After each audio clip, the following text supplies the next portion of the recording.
Hey there, my name's David. On this episode of Unusual Foods, I'll be trying out this, the wasabi. Now it's wasabi I actually grew in my garden this year. I think this is probably a little bit smaller, quite a bit smaller than a normal piece of wasabi, but it's all I got. So this is actually a pretty rare thing to get fresh because the growing conditions require very, very, very wet soil. And when they do it commercially, they actually grow it with no soil. They just like hang them in a solution and just grow them in water.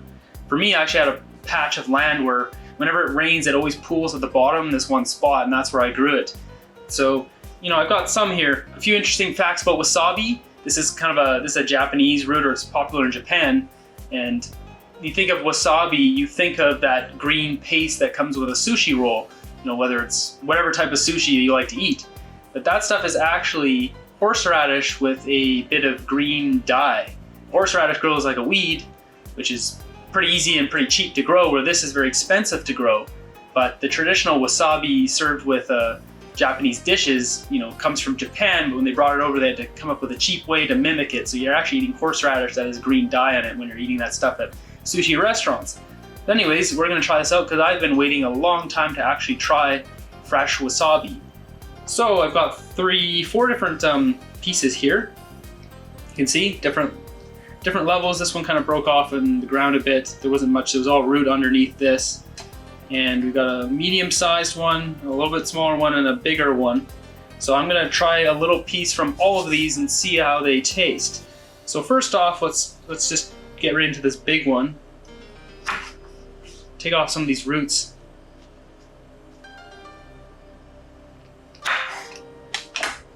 Now I think ideally you're going to want to cook this, but I'm going to try just a piece of it raw, and then I will actually cook it, and then I'll film that and add that in.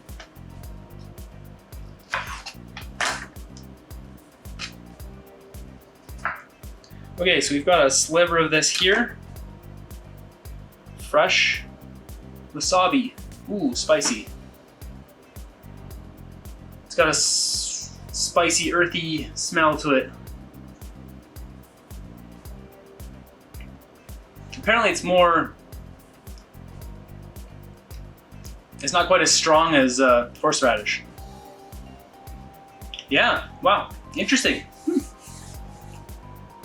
So horseradish has a really sharp, you know, it's like, you know, sharp punch in the mouth kind of flavor to it. I like horseradish, but it's strong. This is like the taste of horseradish, more complex. There's more kind of going on in there, and then there's not this sharp afterbite.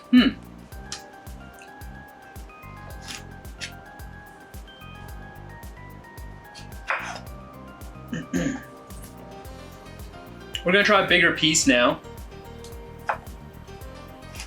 Okay, so we got a nice chunk here. I'm actually gonna cut it up, just a bunch of cuts in it, just to see if that changes the flavor. It does with horseradish, so.